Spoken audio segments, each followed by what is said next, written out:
Have you got a mystery that needs solving? Where is Amelia Earhart? We know. Who the hell was D.B. Cooper?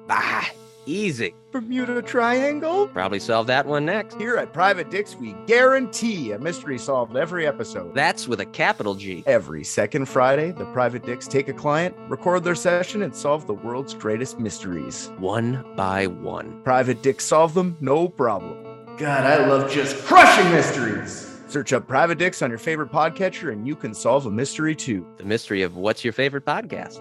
It's Private Dicks. Another one solved. If you have a mystery to be solved, call 1-855-PRVT-DIX. That's 1-855-PRIVATE-DICKS. Call 1-855-PRIVATE-DICKS and leave us the rundown of the case. Maybe the Dicks will solve it. 855 Private Dicks.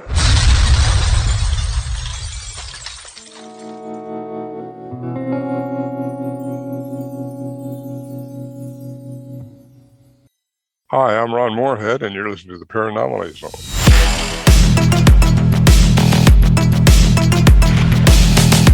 Look, I know the supernatural is something that isn't supposed to happen. It does happen.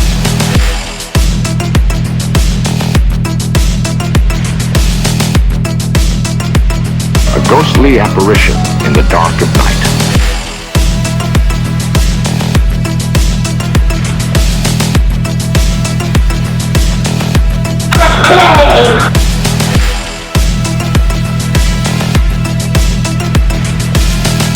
Human sacrifice, dogs and cats living together, mass hysteria.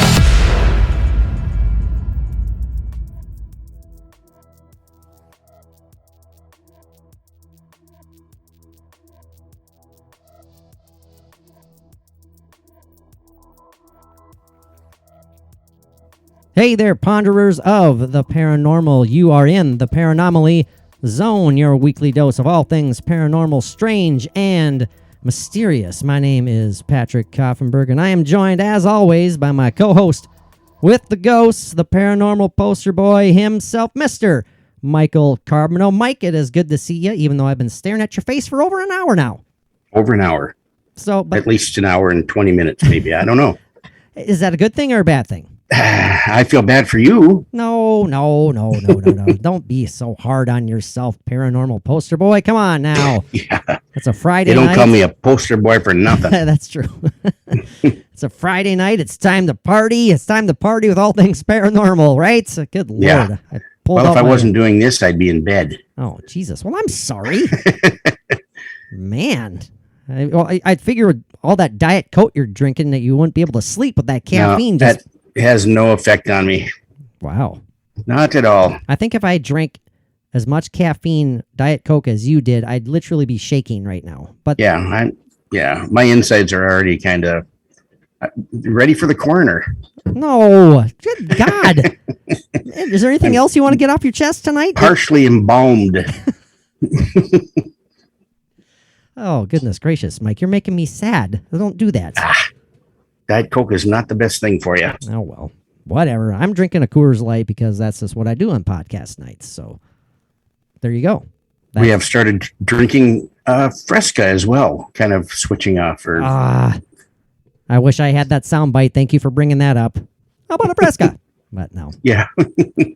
We're having No, seriously, we do enjoy it. Oh, I believe you. But of course, my soundboard is not working right now anyways for some odd reason. Kind of weird. Yeah, it literally was working right before we started recording. And it was coming over really good. So I think we should start before we something else weird happens. Yeah, we better. We're not talking about anything important for a subject matter. That's very... No, anyway. Gosh, not at all. Not at all. Oh, before I forget, if you guys haven't checked it out, we just had an awesome time chatting with Morgan Knudsen on Wednesday, star and host of Paranormal 911 and Haunted Hospitals, featured on both, obviously, as a host / expert. She's also an author. Her book, The Gift of Instinct, is available now. Highly recommend you check it out and check out if you want to just listen to smart people, don't listen to us, listen to her. Yeah. And I am actually going to send away for that Gift of Instinct. Oh, it sounds fantastic. Fantastic. It's something I can really get some good stuff out of. Yeah, 100%. We had a blast talking with her, and if you're interested, you want to support the podcast, you can always check out our Patreon page, because the video chat of Mike and I talking with Miss Morgan, you can see our lovely faces and Morgan's by far even more lovelier face than either of ours on video. Go check it out if you want to support the podcast. We'd love to see you there. Tons of content over at Patreon. Too much to even bother listing the numbers. Just trust us. Lots of cool stuff. We'd love to see you there, and we'd appreciate the support. Well, all that stuff's out of the way. The formalities out of the way, Mike. Yes, thank you. Thank you very much. Now, talk about take twos and take however many. We recorded an entire episode last, what was it? Was it Friday or Saturday? I don't remember. I'm not sure. But we were diving into the topic of the curse of the Titanic. Now, what the hell do we mean by the curse? Well, apparently we were cursed because that episode did not work. I actually published it, and then upon listening to it, I finally realized that the audio was shite. And so it was a mad dash to delete it from all social media and everything, from our podcast platform and our podcast provider, and man alive. So I was patient. I didn't blow up, Mike. You would have been proud of me. Yeah. I am proud every time that you forego the explosion of emotion. Yeah. I just kind of shrugged my shoulders and said, hey, well, we'll make it even better this time around. And, I hope so. I don't know if we're off to such a rip-roaring start, but we'll see where this goes. It's a utterly fascinating topic. Longtime listeners, ding, ding, ding, know that I am definitely not even close to being a connoisseur or whatever you want to call me of the Titanic, but I am fascinated with it, and I know far too much about it. And I'm curious myself as to why I'm utterly fascinated with it. But when it comes to this curse, we're not just talking about the ship itself being cursed, but we're going to focus on the survivor's curse. That's a big deal. It is. 1,500 people died on this ship. Over 1,500. 700 and some survived. That's a terrible percentage, obviously, but thank God those 700 and some survived. But a lot of them, Mike, led tortured, they struggled. Right. They may have survived the sinking, but there's a number of them that did not survive after. Like from the curse, if you want to call it that, or the suicides that were committed after the sinking of the survivors. There is such a thing as survivor's guilt. Oh, absolutely. It's a very real thing. And it's tough. It's tough. Again, this is a fascinating topic, but it's also very, it's melancholy, and it's sad. It's just downright sad. And I believe we're going to try and hit some of the points that we did last week, but also take a look at this in a new way, in a new perspective as well. But I do remember asking Mike right when we started. I said, Mike, I'm going to lay this question out. What is a curse? And the definition of a curse is such a solemn utterance intended to invoke a supernatural power to inflict harm or punishment on someone or something. And then I asked you directly, do you believe in curses? And I'll ask you again, your thoughts. Well, when it comes to curses, I think it has more to do with maybe the power of the mind, that if they feel they've been cursed or somebody says that they curse you, your mind can really put you through hell with that, I believe. But as far as actually putting a curse on somebody, maybe not so much, but not saying it's impossible. Right. I think that you mentioned last week too, if I'm remembering correctly, it's when that idea is even instilled in someone's mind, the littlest tiny things in any number of ways, as significant or insignificant as they may be, if they're negative, they're going to blame it on this curse that's been instilled in their mind. It's like, oh, I stubbed my toe. Damn you, curse, to as far down the line as actually, dying. And if you truly feel that you've been cursed, or your mind puts you in that mindset of being cursed, if somebody says they curse you, that by definition could actually be a curse. If it even in your mind, it makes things happen, or that you believe that you stubbed your toe because of a curse or whatever, that could be a curse in itself. Right. Yeah. If you understand what I mean. No, I do. I absolutely do. Yeah. Now, how are we going to start this one? How are we going to take on this topic? Any number of ways we could do that. To prevent a repetitive nature, to prevent the chance of sharing information that is, I don't want to say common knowledge, but stuff that isn't necessarily, I guess, how do I want to call it? Stuff that isn't necessarily shocking. It's like, oh yeah, we've heard that before. Mm-hmm. I want to start by focusing on just a few of the passengers who did survive, Mike, and some of the just absolute tragic ends to their lives. Absolutely. And a lifetime. I mean, tragic ends after years of going through hardship and there is it's a sadly a very long list of people who died young and in very tragic means. People who, I'm talking about survivors of the Titanic. I'm looking at my notes here. The first one that I have written down is stewardess Annie Robinson. Now, what's interesting and also tragically sad about Annie's story, and I'll keep this as brief as possible, is that she was a veteran of shipwrecks, Mike. She had already been on an ocean liner that struck an iceberg, believe it or not. 1,000 passengers were on board, and it was a very harrowing trek back home as the ship was just limping. Well, not limping, you know what I mean? Yeah. Slowly trudging along to safety, and it was horrifying for all involved. Fast forward to 1912, she's on the Titanic. We all know the tragedy that occurred there. She survived the Titanic. Now, a mere year later, Annie Robinson is on another ship called the Devonian. The Devonian. The Devonian. And she's out just for a stroll on the ship when it enters into extremely thick fog. So thick that the ship has to sound its distress signals, because it's not safe to go any further, essentially. Right. They want any ships in front of them, around them, behind them to know that they are there. She can't see where she is. She kind of loses her bearings. She goes into basically a mental breakdown, and she dives to her death off of the ship. Jeez. Her body was never recovered, and the only reason that they figured out that she had committed suicide was when she did not show up for breakfast the next morning. Never to be found.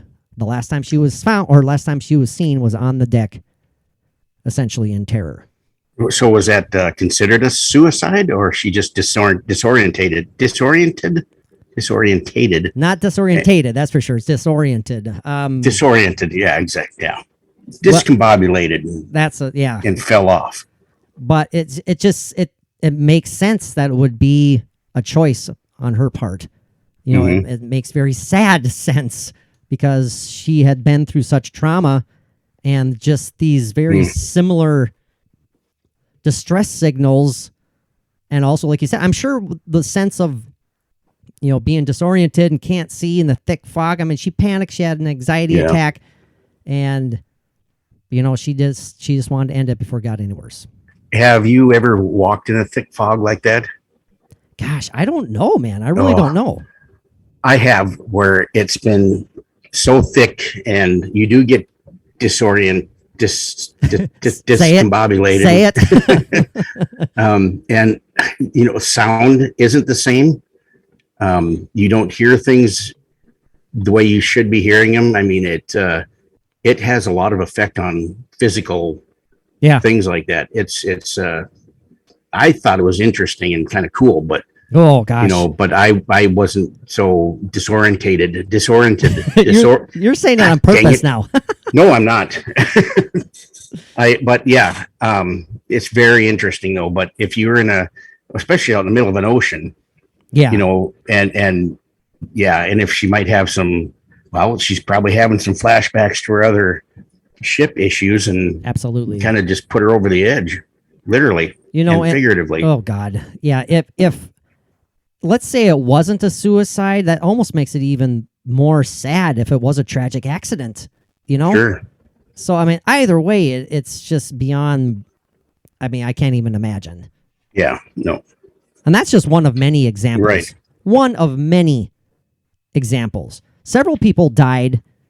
Probably one of the most prominent one, the first adult passenger to die, because a few younger children died from meningitis soon after they arrived off of the Titanic, which is interesting and sad, obviously. I hate saying interesting because it almost sounds like we're not negating it to the side of that's interesting. Who cares? Yeah. But no, we do care. Another cool fact about the Titanic survivors. Yeah, a 3-year-old died of meningitis. Isn't that cool? Yeah. No, I'm not. I don't mean to sound like that. Survived the Titanic, but died of meningitis. Right?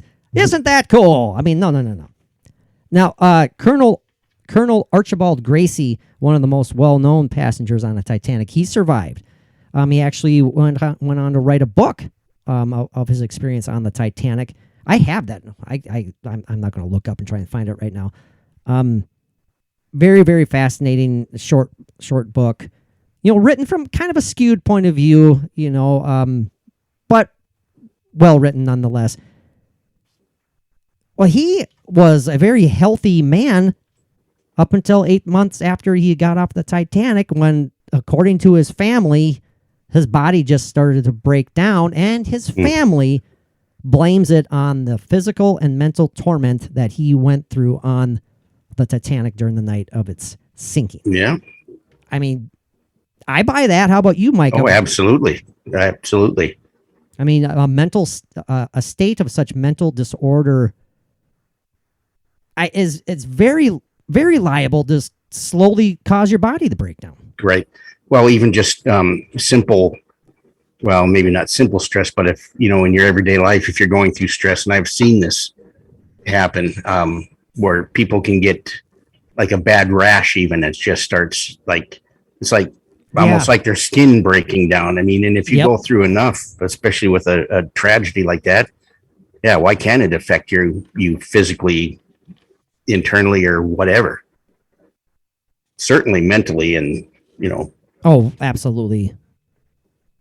There was a gentleman by the name of Dr. Washington Dodge. His name wasn't Doctor. He was a doctor. Washington Dodge survived the Titanic, but in 1919... Too bad his first name wasn't Doctor. He could have been Doctor. Doctor. Dr. Washington Dodge. Paging Dr. Washington Dodge. That's kind of tough to say. Unfortunately, in June of 1919... Washington Dodge shot himself in the head while in an elevator, and he initially survived that. And his body was seen from the top of, people peering down in an open shaft, looking down, and they could see him laying with, the blood and all that wonderful stuff. Not wonderful, but talk about. It was really cool. Wasn't that really cool? My gosh, another really neat tragedy after the survival of anyway, go ahead. Well, some people blame his suicide attempt on bad business decisions and situations that he was caught up in at that time, but again, family members say that he never truly recovered from the mental stress, mental anxiety from his experience on the Titanic. And did any of them actually even fully recover, even if that's the thing, it was just a small degree that they didn't? Yeah, you'd never be the same. No. Oh gosh, no. Like just even the volcano that I went through, and typhoon and earthquakes in the Philippines, that still bothers me. Oh, I bet. I mean, and So something that extensive, yeah, you'll never get over it. Never forget it. That's for sure. At the very least. One particularly sad case is of survivor Jack Thayer. Now, Jack Thayer was a young man who survived. He had actually befriended another young man on the Titanic when the bow was essentially about ready to go under, and they were both standing on the rails, and they looked at each other, and they're like, well, are we going to do it? Are we going to jump and swim for it? And Jack Thayer, and then the other one said to the other one, I don't want to die a virgin. Oh, good Lord. Sorry. That was horrible. And then the other one said to Jack Thayer, I want you to draw me like one of your French girls. and, no. And I want Bill Paxton to find it 90 years later. I apologize anyway. to the Thayer family. Yeah. I apologize. Great. Well, when they both jumped, needless to say, Jack never saw his friend again. He unfortunately perished. Jack survived.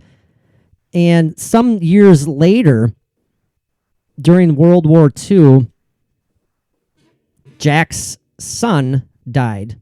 He was a pilot in World War II. And his son died. That kind of set him off into, obviously, we don't blame him, kind of put him down a little spiral. But then I can't remember exactly what year it was. It might have been the 32nd anniversary of the sinking.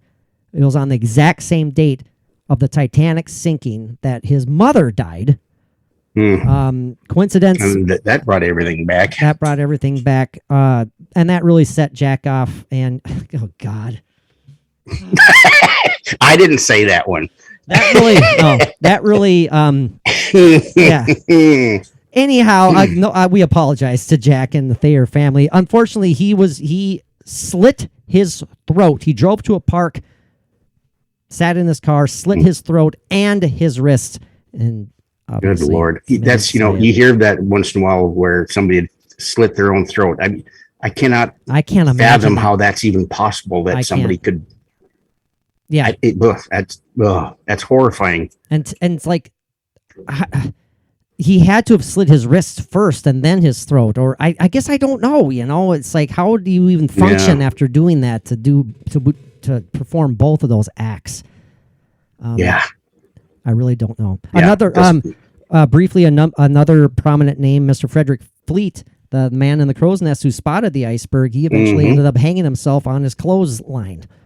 Sure. Years later, after his wife left him. His wife left him because he said that he was starting to kind of go down another spiral, Mike. And again, who's to say it isn't all related to the trauma from their experience on the Titanic?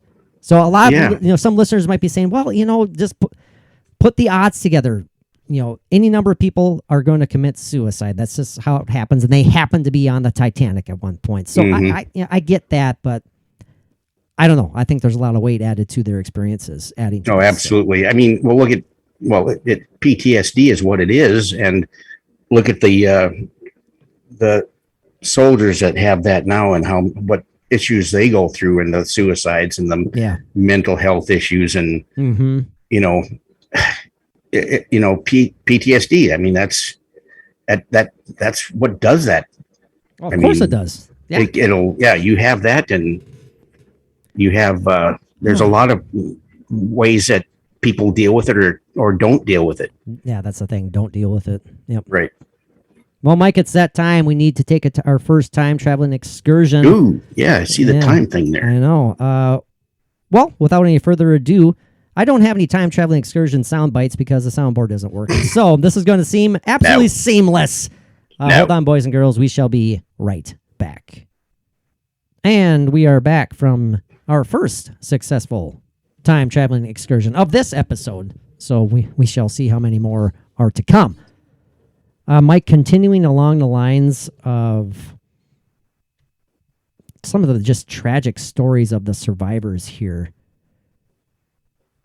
The family of the Yusufs, Y-U-S-U-F, went through a hell of a lot after surviving the Titanic.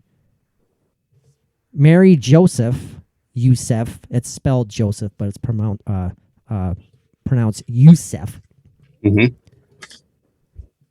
She was 4 years old when she died from burns sustained in a fire at her home. 4 years old. And if that isn't enough, her mother, Katrine, died at age 26, 3 months after giving birth to another daughter.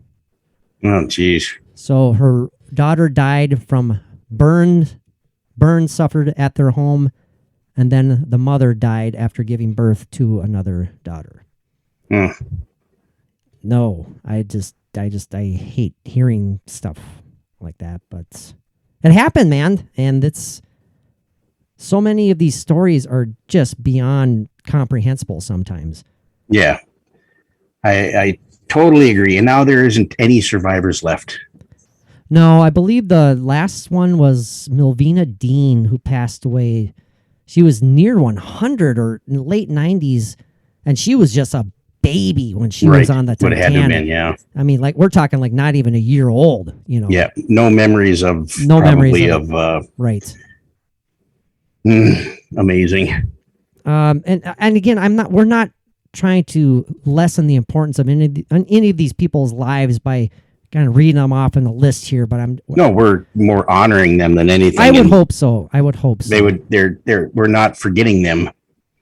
You know, I mentioned Frederick Fleet, the man who spotted the iceberg, committing suicide, but it should be pointed out that the other man up in the crow's nest, Reginald Lee, also died less than a year later after surviving the Titanic. He died in 1913, well before Frederick Fleet decided to take his own life. No, there's no information on what happened to him. Not on this one that I have. Yeah, that I'm looking at right now. Unfortunately, I apologize for that. I mean, I won't be reading all these because we'll be here for a long time. I'm ashamed of myself, but I was definitely curious about if there was any information about what happened to him. But you know what popped into my head? What's that? Yeah, I'm ashamed of myself, but oh god, the thought of he probably slipped on the ice or something and hit his head. Mike. And I'm not making a joke. It's just that. Is that how? Am I demented that popped into my head? I don't think. Well, yes, you are demented. Just. Well, yeah. Accept it. See, now I want to know as well. So I'm typing in Reginald Lee, sailor. There he is. And died age 43, just over a year after surviving the Titanic. He died of pneumonia. So I'm sure that, in 1913, that was a very common cause of death. Oh, sure. Not much for antibiotics at all. So, passenger Eliza Hawking died of a hit-and-run car accident in 1914. Passenger William Henry Taylor was crushed in an accident at the Southampton docks. Oh, God, I just crushed to death. My God. And these are things that they do just happen. Accidents happen. Yes. But when you line up, the people that are going through these, they're survivors of the Titanic, and they end up, I'm sure some of them plenty of them went on to live, much easier lives and live to an old age and course. Successful and everything. But it's the ones that did not survive after the sinking. Frederick Scott died in a boiler explosion while aboard the SS La Marguerite. Robert Speeden, 9 years old, hit by a car near his family home, got killed. 3 passengers died from tuberculosis. 3 Titanic survivors died in 1916 from tuberculosis. This story, I have to mention this. Helen Bishop, it says here she died from epilepsy brought on by a car accident. Now, what is age 23? Now, what is absolutely fascinating, and there's that word again, fascinating, but this is Helen Bishop, while she was on a lifeboat after the Titanic or during the Titanic sinking, in an attempt to, I guess, for lack of a better term, lighten the mood, or maybe, lessen the anxiety, lessen the stress of that moment, she decided to tell her fellow lifeboat passengers a particular story that she had just experienced. Her and her husband, they were wealthy. They're a wealthy young couple. They were on a honeymoon. They had delayed their honeymoon 4 months just so they could go. They wanted to make sure they could ride back to the States on the Titanic, the most luxurious liner of its day. And they delayed their honeymoon so they could ride back on the Titanic. While on their honeymoon, they visited Egypt, and in Egypt, Helen Bishop received a reading from a fortune teller. And this fortune teller told Helen she was about to survive a great shipwreck. She would also survive an earthquake, and she would eventually die from a car accident. Now, what is absolutely eerie about this is all of that happened. She survived the shipwreck, the Titanic. In 1913, her and her husband, while still on vacation in California, survived a massive earthquake. 1913, California. 2 parts of the prophecy came true. A few years later, Helen, in a severe car wreck, suffered a fractured skull, severely fractured skull. Absolutely affected her mental state, her well-being. She started having seizures. Now, this is where it's kind of up for debate. She was diagnosed with epilepsy, and that's what ultimately caused her death. But there are some who say that it was the car wreck and the severe head trauma that caused her seizures and ultimately led to her dying very young at 23, where she one day simply fell and died. Which can definitely happen. It can. Absolutely. It's listed as epilepsy. But was it just that? Right. Either way, just 2 out of 3. 2 out of 3. Good. Yeah. What are the chances of that one? Yeah, when you go by those statistics, yeah. There are so many sad stories here. John Kennedy. Listen to this. Not that John Kennedy. No. John Kennedy died of anthrax poisoning from an infected shaving brush. Infected shaving brush. Yeah. Anna Demesmaker. Sorry. Demesmaker. I'm sorry if I'm butchering that name. Anna unfortunately never recovered from the shock of the disaster, and she was sent to an asylum where she died age 42. Man, this is like, it gets sad because then it just goes on and on. It goes on and on because several of them, Alan Baggett here died from convulsions due to his chronic alcohol problem, which was brought on from, guess what? His alcohol abuse was brought on from Arthur Lewis shot himself on a train. I mentioned Washington Dodge earlier, shot himself in the elevator. This gentleman got hit by a taxi cab. This man got blown up in a coal bunker explosion aboard the Adriatic, another ship.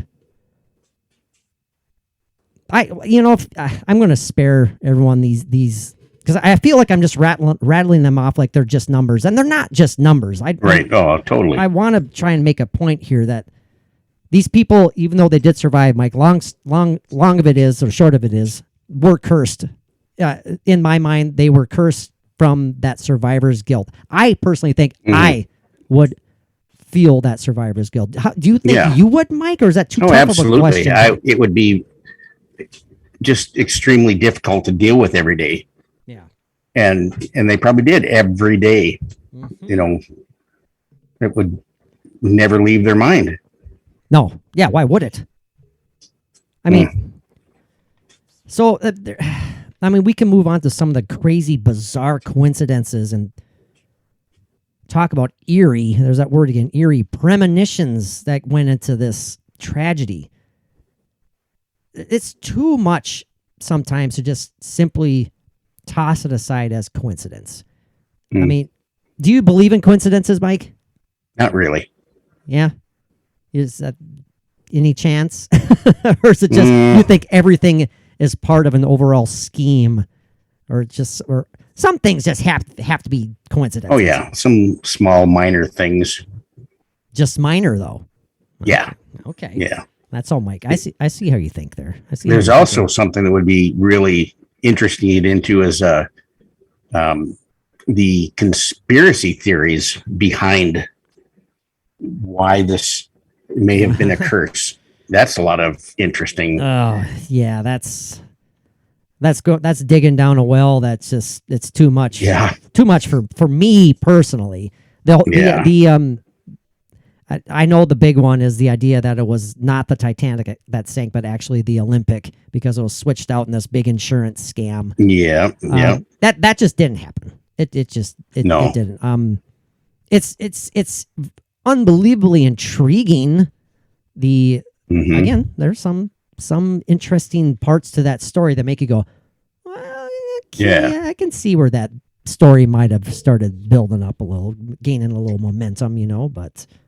And was it possible that J.P. Morgan was behind the whole thing? Yeah. That's another theory. Wanted to get rid of his competitors, his arch competitors. Guggenheim and John Jacob Astor. And I mean. Yeah. Isidore Strauss. Man, that's tough for me to even. I just don't buy it. I don't. And they all did not survive the sinking. Those three. No, they did not. Yeah. The theory that the ship was attacked by a U-boat. What do you think of that one? No. I wouldn't think so either. I'm not trying to poo-poo all this stuff. I mean, it's right. It's interesting, but I just don't. It just didn't happen. Yeah. Of course, the Titanic. Well, the Titanic was doomed due to a mummy's curse. Possibly. Yeah, that's right. No. Yeah, that was that story started from it arose from spiritualist / kind of wannabe psychic guy William Steed, I believe was his name. Was it Steed or Sneed? I wrote it down. I think it was Steed, William Steed.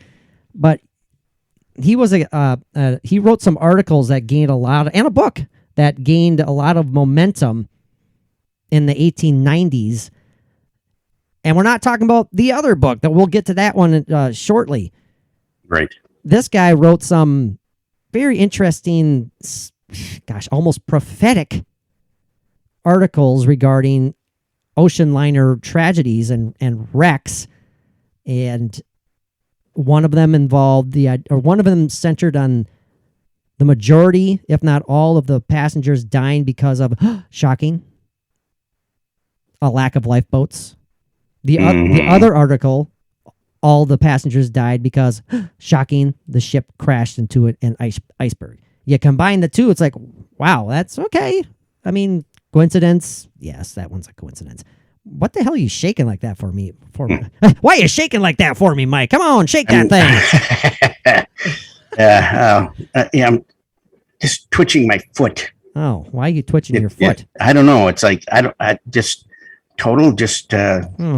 know. It's a nervous twitch, maybe. Is that a sign that you like, you're am I talking too much, Mike? Oh, no. You're not enjoying yourself. No. It's like, oh, I am. Absolutely. You want me to, but there is one. Go ahead. Well, go ahead. No, that's okay. Go ahead. What were you going to say? There is one more huge conspiracy theory. The secret message about the Pope. Oh God, yeah, that's right.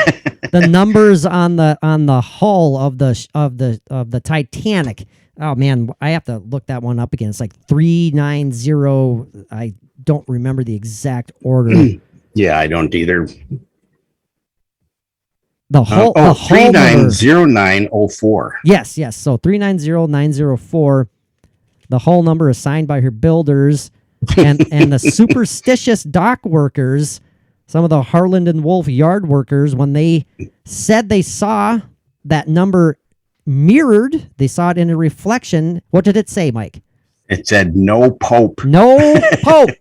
Now, this is a big deal. That's a big deal in 1911, 1912. In Belfast, Ireland, a very big deal. Oh, good God, yes. The Protestants and the Catholics, and there wasn't a whole lot of Catholics that were working on the ship. Absolutely not. I mean, it's not. That's definitely nothing to poo-poo. I mean, yeah. Oh, absolutely. You know, the man doing the hiring, he was not a Catholic. Not even a wee bit of a Catholic. But I before I forget about that, going back to the Curse of the Mummy story, though, Mike, William Steed shared this story about this supposed mummy that, well, he didn't necessarily say that this mummy was on the ship itself, the Titanic itself here. And I'm struggling to find this article. Bear with me for a second.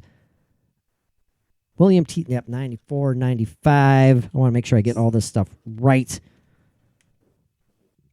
Okay, I'm just going to read this really quick. Spiritualist William Steed at a dinner party aboard the Titanic.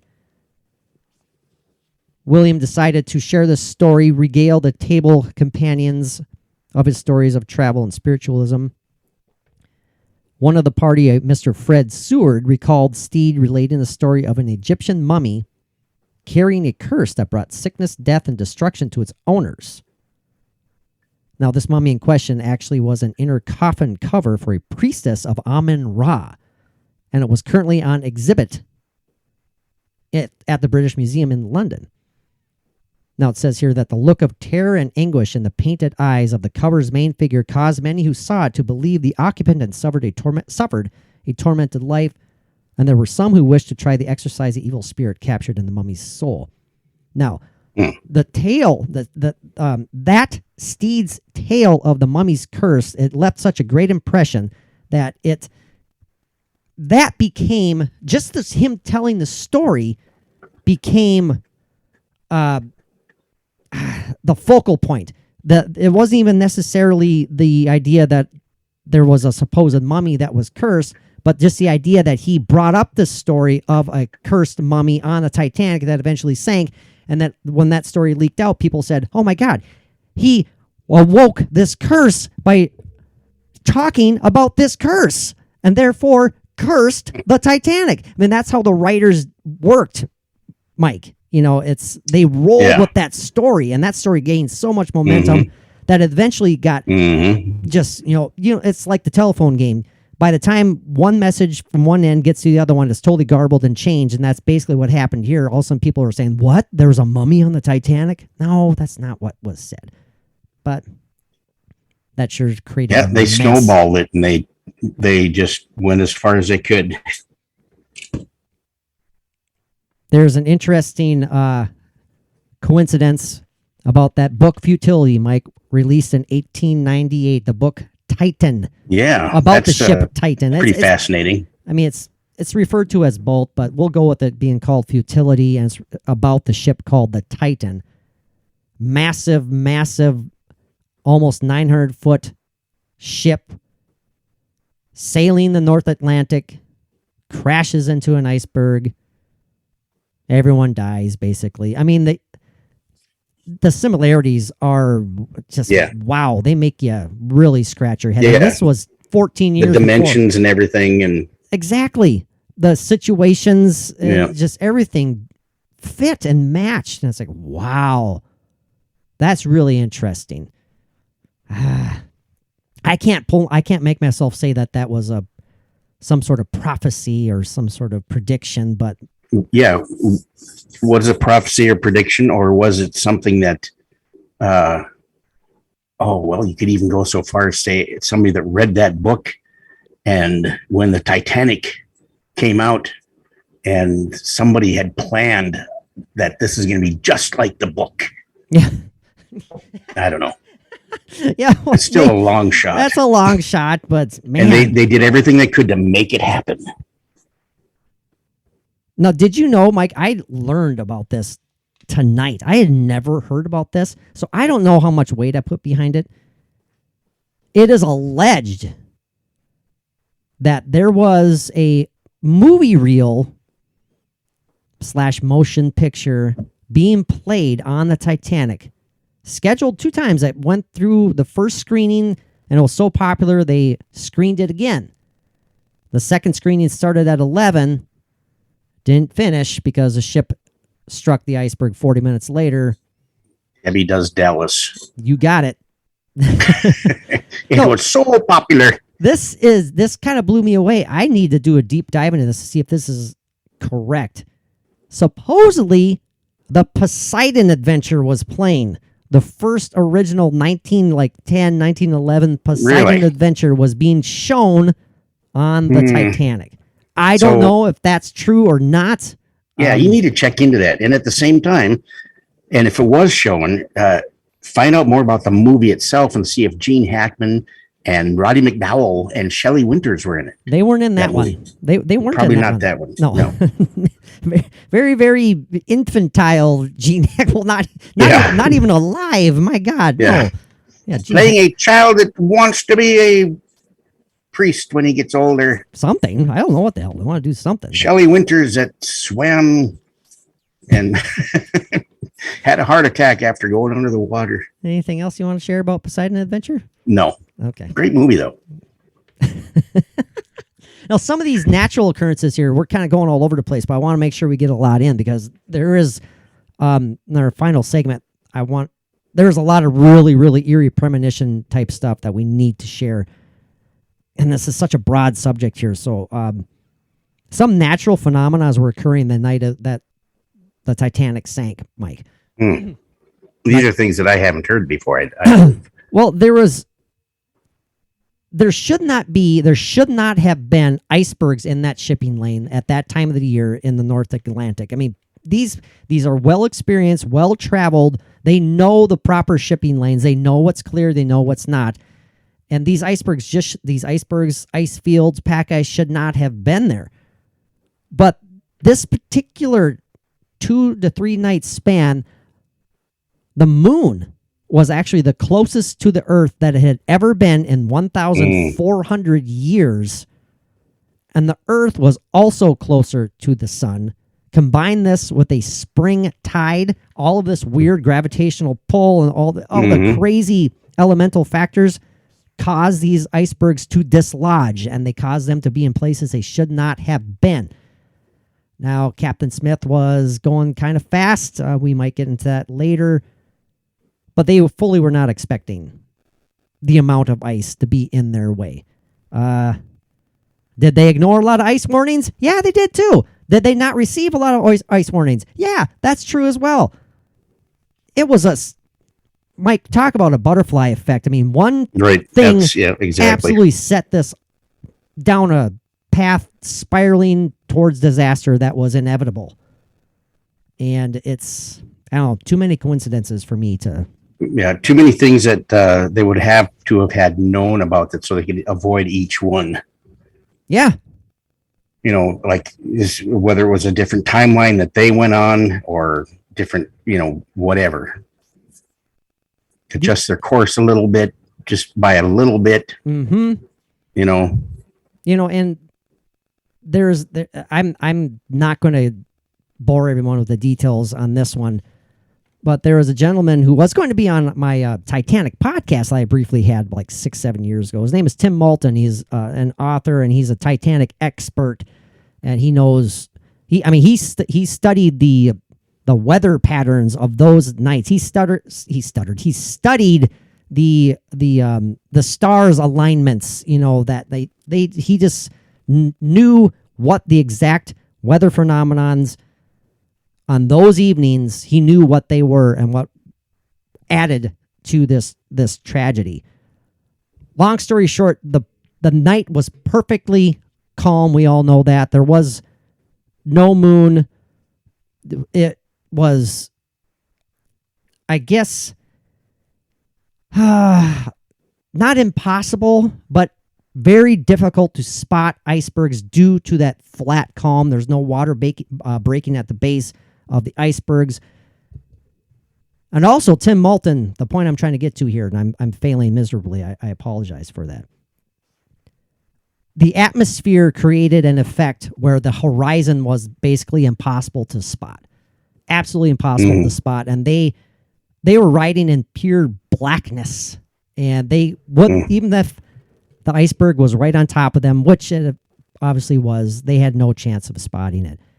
Just because of this rare occurrence that was going on that evening due to the weather and due to all the alignment. Mike, you're going back and forth like a monkey right now. What the hell's going on, buddy? I'm adjusting. Okay. One last one. It is theorized that the iceberg that the Titanic sideswiped actually had just rolled over, spun, and the saturated part of the massive iceberg was now exposed over the water. And since it was saturated, it appeared darker, making it even more difficult to see, as opposed to the bright white iceberg that maybe would have given them a chance of spotting it in time. Yeah, at least we don't know. Something possibly. Talking about, you're going to say talking about spotting the iceberg. Binoculars, Mike. Right, in the exactly. crow's nest. Why were there no binoculars in the crow's nest? Well, there were binoculars in the crow's nest, but they had not any access to said binoculars because the key was off the Titanic. Why was the key off of the Titanic? Because, well, a sailor named David Blair was reassigned right before the Titanic was set to sail. David Blair was going to be in the crow's nest. He was going to have, at least going to have the key. Well, he had it in his pocket. He forgot he had it in his pocket when he departed the Titanic. And, well, we know what happened. And a bit after that, they had a policy of just hang them on a hook. Not the key, just the binoculars. Just have them on a hook. How about maybe making 9 million copies of the key? Yeah, absolutely. I mean, one key on a 900-foot boat for... I don't know. There's got to be room. For some keys on there. I mean, we must find the keeper of the key for the Titanic. It will be a long voyage because he's not here. I can tell Mike I'm worried that Mike is either bored. No, I am not. Or I'm talking too much. I'm fascinated. Fascinated. Okay. But you know what fascinates me about this whole story is that... Yes, please tell me. You know, when this whole accident, or whatever you want to call it, happened, the point of impact, it was such a gentle, quiet evening, and the impact was... It didn't alarm anybody. It didn't shake up the ship. I mean, people were thinking that it wasn't anything extreme. It wasn't anything to worry about. There was some ice that from the iceberg that came onto the ship, onto the deck, and people were just kicking them around and playing around and with the ice and why people were up. Well, you know, it's the Titanic. People at like 12:30 in the morning, you'd think they'd be in bed, but you know, obviously it was a Titanic. It was people were still playing cards. People were having their drinks in the smoking lounge. In the ballroom. But you know, they had no reason to believe that there is reason for alarm to find out what was going on, to get ready. I mean, so much time went by. And even if it wasn't a whole lot of time, it was enough time to make it to where there was so many things that were just too late. Well, this ship was essentially promoted as being unsinkable, for God's sake. Yeah, and everybody had that in their mind. Yeah. And that, I mean, I'm not saying that started the curse, but my gosh, talk about throwing your fate in the face of God almost, you know. Yeah. If you believe in such a thing, it's like, this is unsinkable. We are man. We are at the peak of our creative, you know, this Titanic was a marvel of its time. It really was, you know, and they thought that this thing was, no, there's no chance that this is a microcosm of the power of, you know, well, let's just say high class white society. You know, it really was. And it was kind of spitting in the face of God, kind of challenging God if you believe in God. And it's like, well, take us on. And well, but it's not like the ship company, the White Star Line. It's not like they came out promoting it as unsinkable. Didn't it come from a reporter? Yes, doing a story on the ship. He and it gained coined steam, the term unsinkable, and that's all it took. And the thing is, somebody doing a story. It was actually written as like practically unsinkable. It wasn't even necessarily flat out unsinkable. They did have that they did have the, I guess, adjective of practically. Was it adjective or adverb? I guess I'm not sure right now. Of practically unsinkable. So. And then people took it from there and decided, no, it just changed from. Just went on from there. Yeah. To unsinkable. And it was definitely when you're the people up in the lounge area, the people in the high priced bedrooms, their staying rooms, those are the ones who didn't feel anything, Mike. But a lot, people up in the front of the ship closest to where the iceberg struck, they were blown off their socks, down towards the bottom.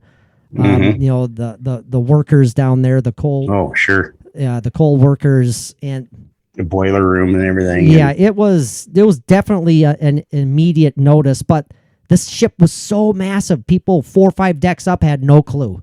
Right, exactly. They thought a propeller had been thrown. That's what they were told. It's like, oh, no worries. With this, a propeller might have kind of got loose. No worries, we're fine. Or any number of just one of the tiny propellers that was on the ship. Well, the propellers they're massive, but they were too small for the ship. Well, that's true. But they were big enough to where it would dwarf a person standing next to them. Absolutely. Absolutely. But for that size of a ship, yeah. And the thing is, I'm not going to bore people with the mechanics of the propellers and the rudder and stuff, but those absolutely worked against the Titanic and when trying to avoid the iceberg. It just was not possible. It wasn't possible to do all what was needed as far as like stopping the momentum, going in reverse and turning. It just wasn't possible. Yeah, just not enough reaction time that will. No, they would have been They would have been better off hitting it straight on. The ship would have been better off hitting the iceberg straight on. They could have actually even maybe sailed to Halifax and survived. That was like 700 miles away or something like that. The ship would have Halifax, Nova Scotia. It would have been kind of tilted towards the bow. The bow would be underwater, but they would be afloat. And ifs, too many ifs, too many ifs. I get that. Right. Mike, we have so much to get to here. I know. Let's take our final time traveling excursion and let's come back and let's wrap this up. Let's make the Titanic proud of us, okay? Let's try. Oh, I'm sure. Absolutely. Yeah, because we're doing terrible so far, but that's okay. I'm kidding. Well, I know. I have no time traveling excursion music, so again, this will be seamless. Hold on, boys and girls. We shall be right back. And we are back after yet another successful time traveling excursion. Okay, Mike, let's make the Titanic proud of us here. We have so much to try and get to before time runs out.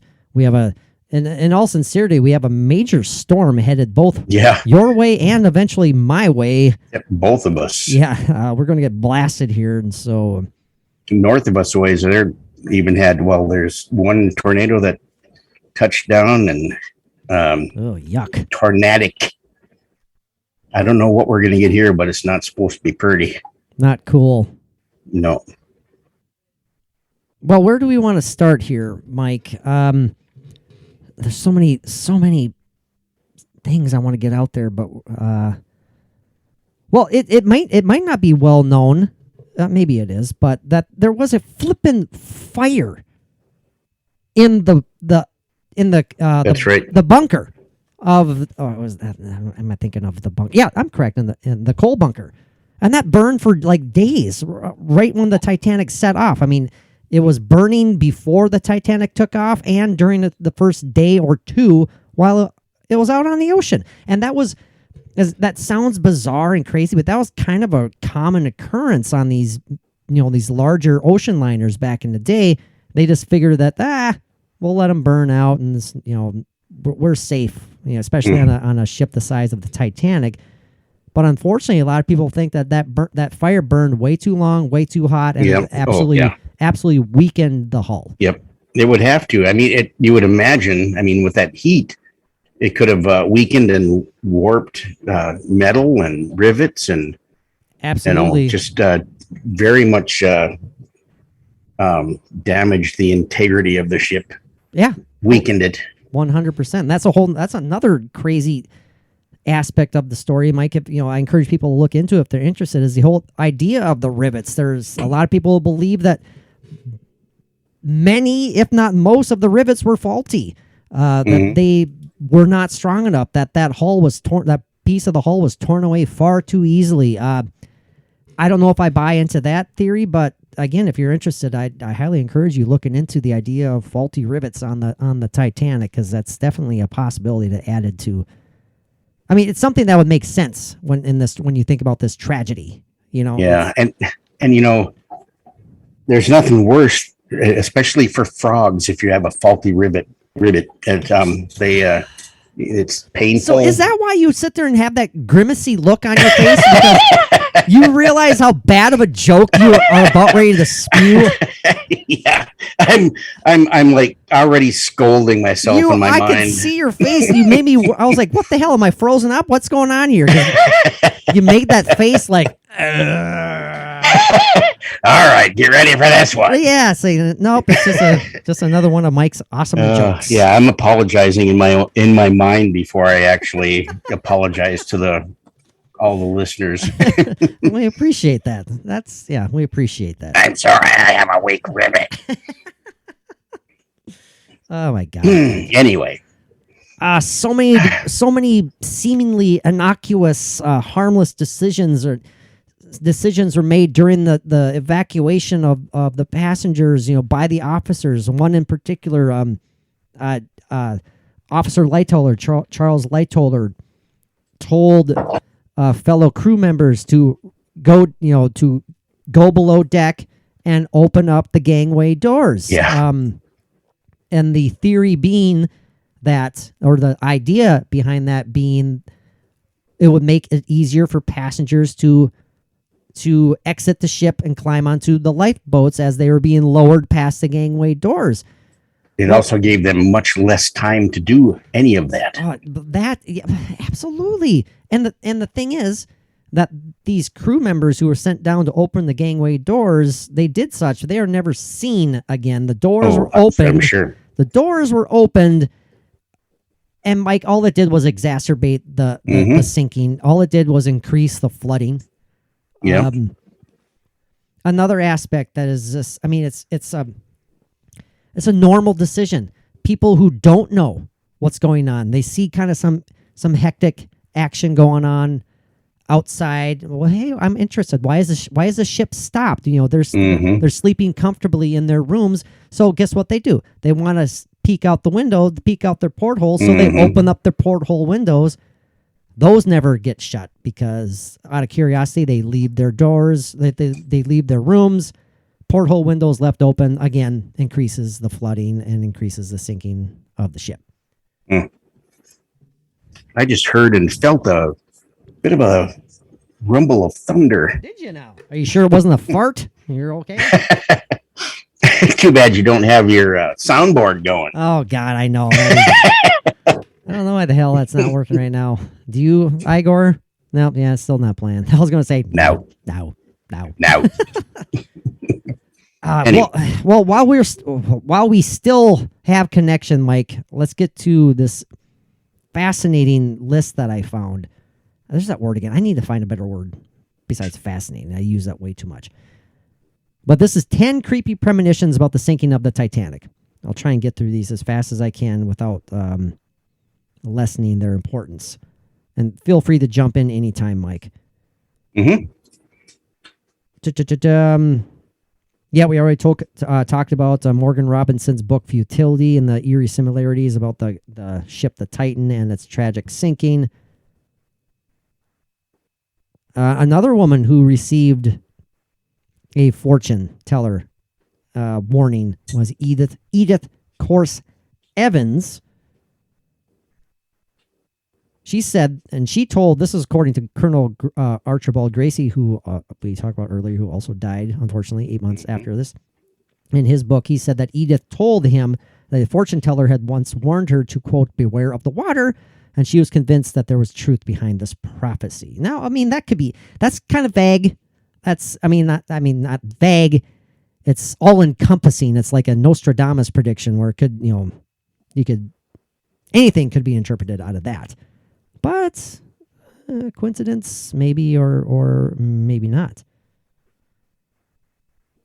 A lot of people reported just having really weird, eerie feelings about the ship. People did not want to get on the ship.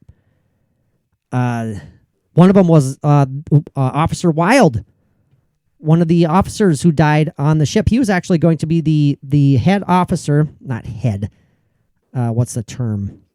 I'm drawing a blank here as far as their chief officer. That's what I'm looking for. Mm-hmm. He was supposed to be the chief officer on the Olympic, but then during this transfer, last minute transfer, he was moved to the Titanic. And while he wasn't necessarily going to complain about being moved to the Titanic, he is quoted as saying during their stop in Queenstown, Ireland, he actually wrote a letter home to his sister that said, "I do not like this ship. I have a very queer feeling about it." Now, the term queer has gone through so many different meanings throughout the years, but over centuries, decades. Yes. But this one, back in 1912, that was just basically basically meant like odd and kind of foreboding, and just something that didn't sit well with them. Out of the ordinary. Yeah, there you go. Out of the ordinary. Yeah. And unfortunately, Mr. Henry Wilde was one of the many who passed away. Now, this is an eerie story. It's sad too. There was a man named Jonathan Shepard, and I apologize if I'm going as fast as I can here, but Mike's about ready to get blasted by some tornadoes, I think. So yeah, I'm hearing some thunder rolling through, but that's okay. I'm good as long as I don't get some lightning. Through my microphone into my face. Hey, maybe Mike. No, I'm not going to say. I was going to joke that you're going. This episode will get so many downloads because it will be known as your final episode. Yeah. I'm kidding, Lord. I'm not tempting fate by any means here. Good God.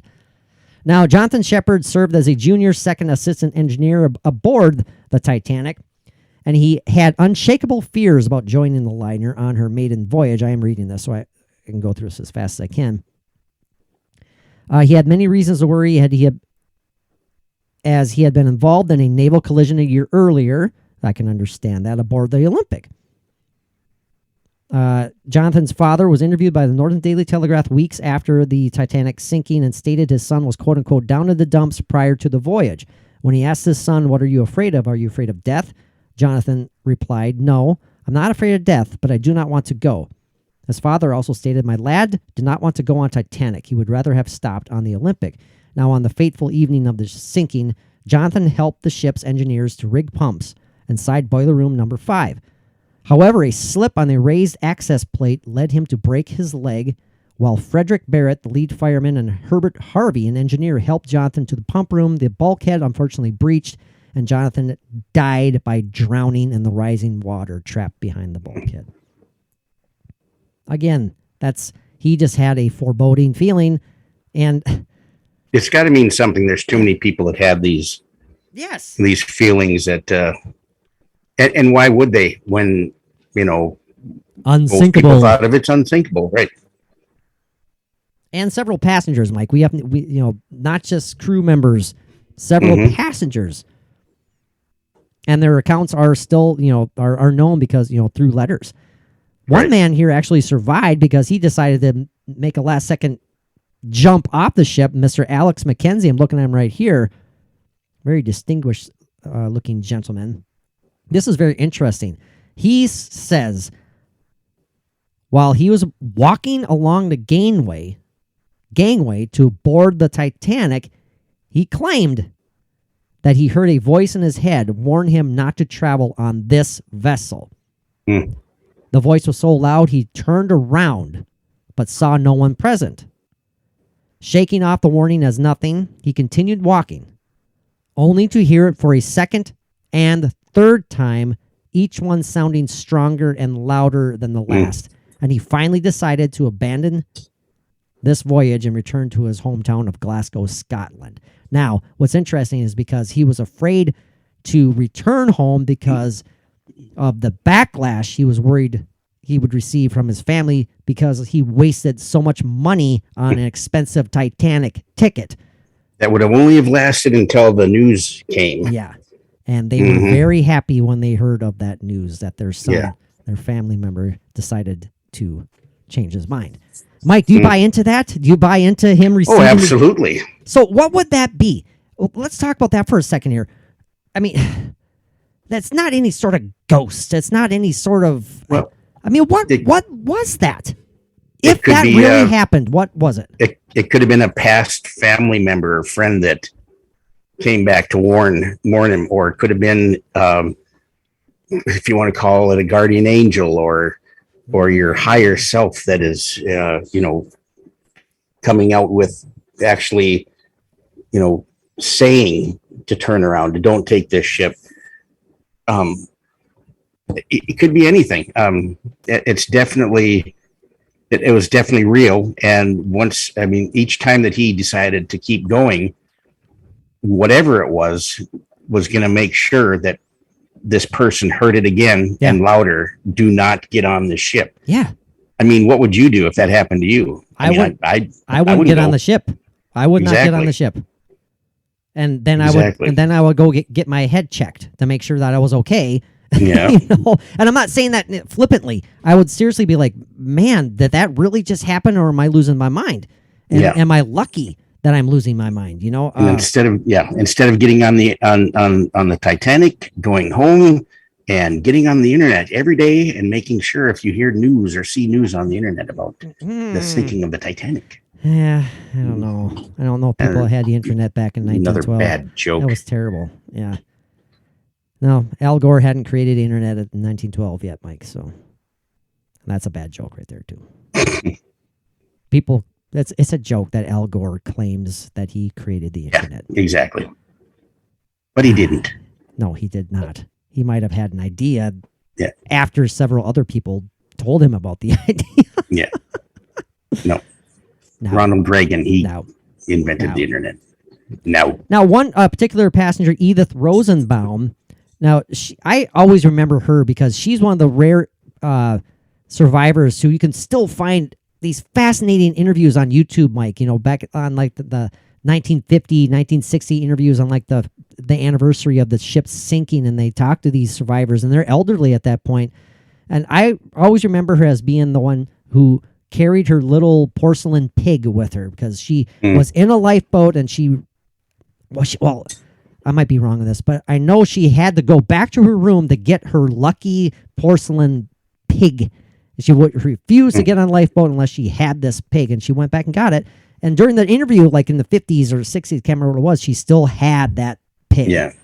And it was actually what it was is a piggy bank, and inside of it was her grandmother's recipe for scones, and she was not going to lose that.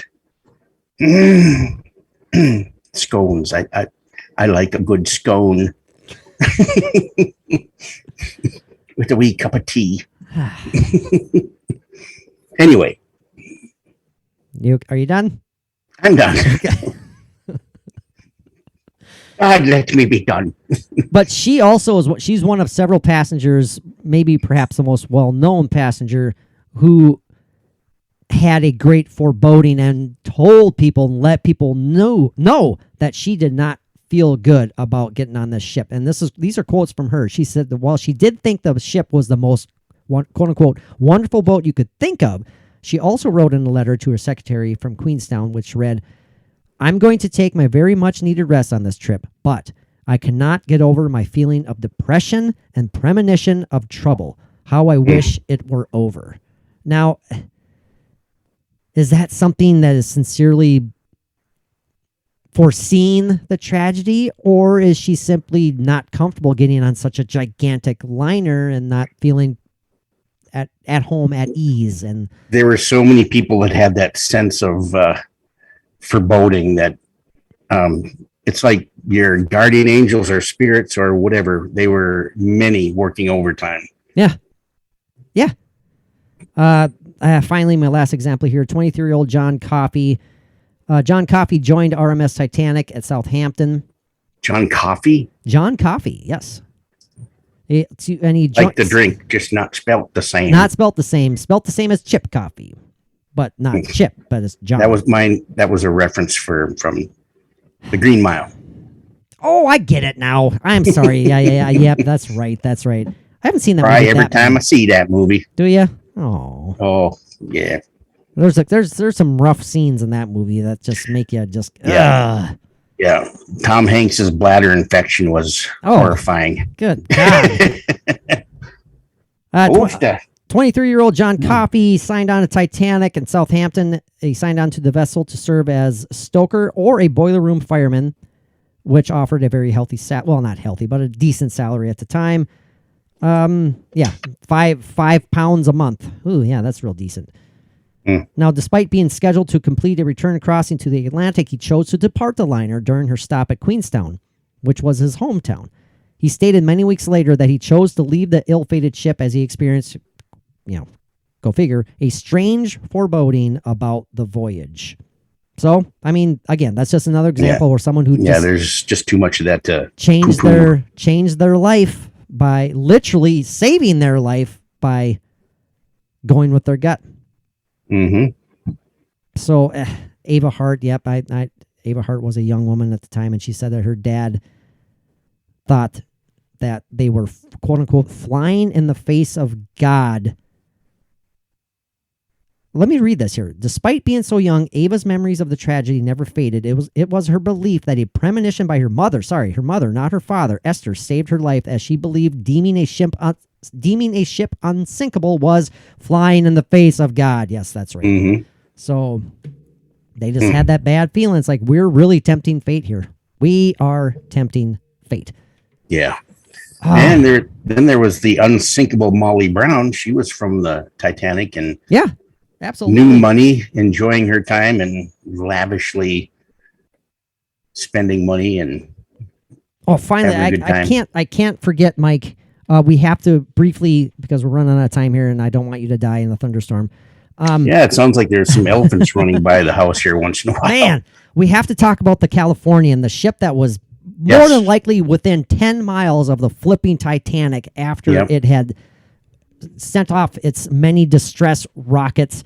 The Californian had settled for the evening because it was trapped in pack ice. It didn't want to move any further. It had actually sent a Marconi message to Jack Phillips, the Marconi officer or Marconi operator on the Titanic. Unfortunately, the Californian Marconi operator was told to, quote unquote, shut up.